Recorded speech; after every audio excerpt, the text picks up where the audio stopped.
Eu fiquei bastante perturbado depois de assistir a Bebê Rena, que era uma minissérie que não estava na minha lista da Netflix e só começou a fazer parte dela pela insistência de muitos leitores meus. E também uma certa obrigatoriedade que nós críticos temos de comentar sobre determinadas produções audiovisuais que fazem um certo burburinho, um certo alvoroço dentro do mercado audiovisual, que é o caso desta minissérie que já permanece há cerca de 2 semanas no top 1 da Netflix. A essa altura do campeonato você já deve conhecer o roteiro, que conta a história de um comediante de stand-up fracassado que trabalha como barman e certo dia, ao ser simpático, ao ser gentil com uma mulher no bar, ele termina cultivando a figura de uma stalker, uma mulher a qual ele não consegue desgarrar porque ele tem problemas emocionais e psicológicos que ele vai começar a desenvolver e discutir ao longo da série que o impelem a permanecer nesse relacionamento tóxico,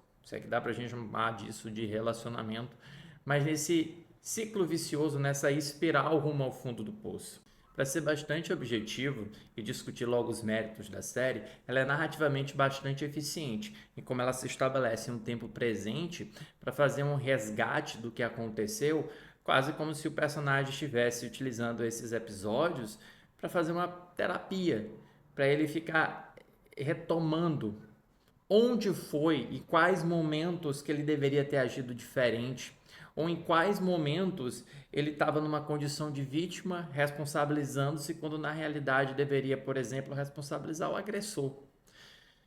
E se narrativamente a série é inteligente, inclusive utilizando o quarto episódio, quase como uma âncora que separa essa parte predecessora da parte subsequente da série, já que são 7 episódios, e esse episódio do meio é um dos episódios mais densos e intensos da série, porque ela discute todo o abuso que o personagem sofreu antes de conhecer Martha, a Stalker.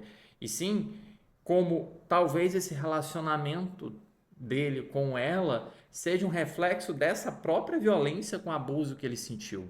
Então há muito pano para manga para ser discutido e os episódios são enxutos, mas ser enxutos não é um demérito e sim eu vejo muito mais como um sinal de eficiência, já que a série consegue introduzir diversos pontos e mesmo assim ter essa sensação de completude. E estilisticamente, ela é igualmente interessante na forma com que utiliza recursos narrativos muito específicos para tentar reproduzir o estado de consciência emocional e psicológico desse personagem.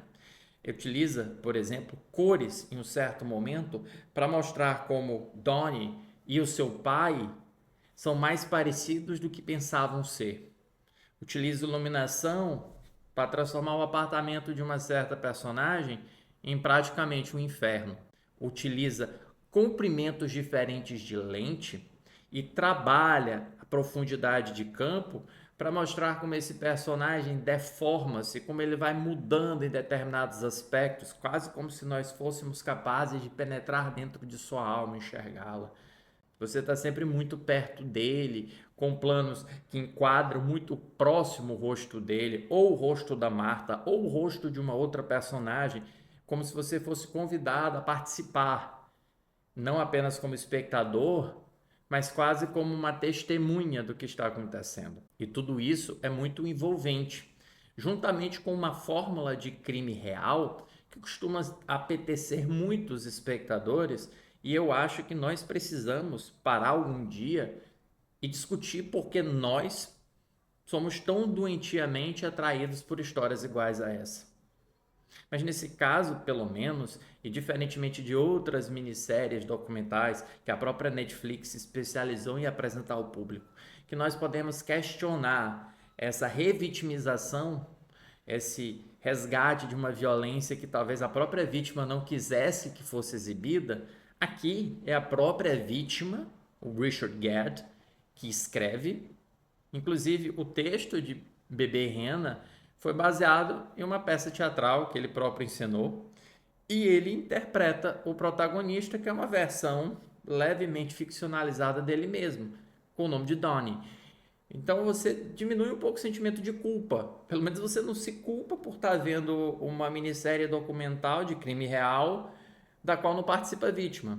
A vítima aqui participou ativamente. E assim, com episódios enxutos, muito objetivos, uma trama que sempre nos mantém intrigados, porque nós realmente queremos saber nós queremos compreender o que move esse personagem central. Por que ele se responsabiliza tanto por ser vítima de uma agressão, de um stalking?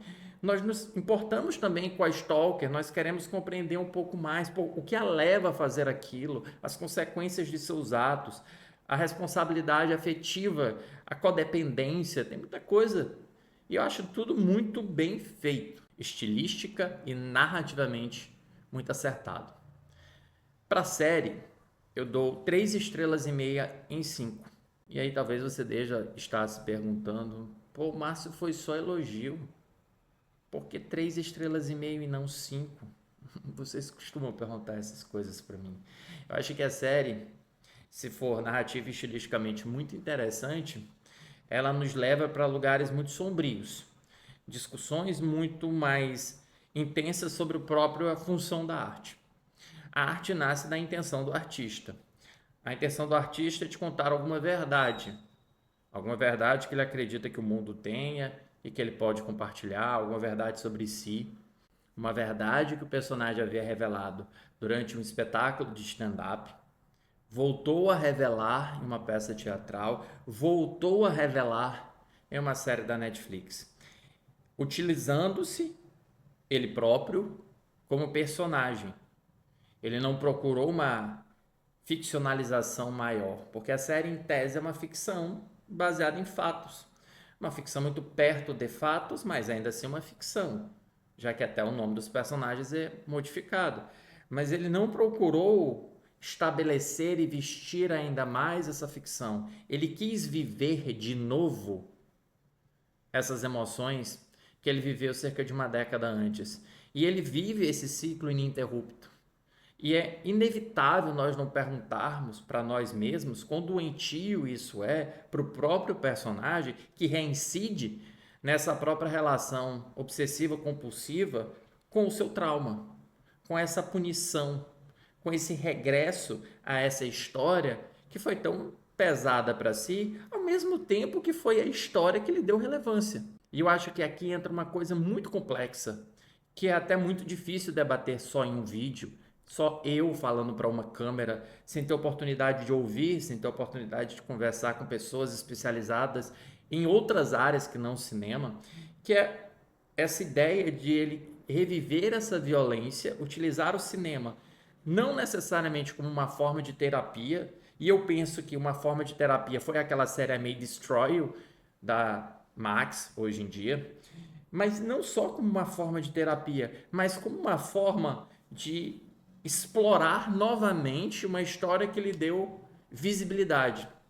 A história que lhe deu visibilidade foi o abuso que ele sofreu. E ele, da mesma maneira que tem um grande mural na sua casa, afixado certos detalhes sobre a Marta, certos detalhes sobre sua história, ele parece continuar vivendo nesse mesmo ciclo. Ele parece incapaz de desagarrar desse ciclo. E a série traz consigo consequências, e traz consequências muito sérias, que se a gente não parar para se preocupar, a gente vai achar que a arte é um produto isolado dentro da sociedade, quando a arte, na realidade, ela impacta o mundo que está ao seu redor. A gente não pode não ter uma visão mais responsável do que é arte. E Bebê Rena, inevitavelmente, provocou, conscientemente ou inconscientemente por parte de seu criador, fez com que a internet fosse buscar aquelas pessoas, fosse buscar, por exemplo, quem foi Marta. Marta que cumpriu pena, Marta que provavelmente estava no seu canto e agora pode estar sofrendo essa busca incessante de quem é essa mulher. Há consequências. Há consequências envolvendo personagens que são muito próximos do protagonista. Personagens que viveram naquele mundo, naquela bolha dele e que talvez não quisessem que sua história fosse revelada da forma como foi revelada. Eu penso imediatamente, por exemplo, na Terry ou na Keely, que foram relacionamentos amorosos do personagem. É nisso que eu estou pensando a ideia da responsabilidade. Uma responsabilidade que eu acho que fica mais aguda quando o personagem atravessa todo um arco Um arco no qual ele assume uma parte da responsabilidade, mas ele assume uma parte da responsabilidade como reflexo da violência que ele sofreu e mesmo assim retorna para os mesmos ciclos viciosos, para as mesmas experiências sombrias a que ele estava sendo submetido.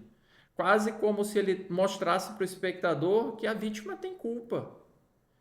E é muito errado pensar que a vítima tem culpa de sofrer uma violência. E a série, no fim, te deixa incomodado com esse personagem. Você olha para ele e você entende que ele se responsabiliza, você entende que ele se culpabiliza, mas se isso funciona até certo ponto, no outro parece um pouquinho além.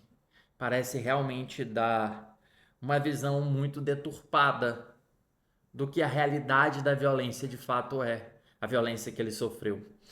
Só ele sabe, de fato, sobre essa violência. Só ele sabe o que existe na cabeça dele. Só ele sabe a complexidade do indivíduo que ele é e desse indivíduo em que ele se tornou fruto das violências às quais ele foi submetida.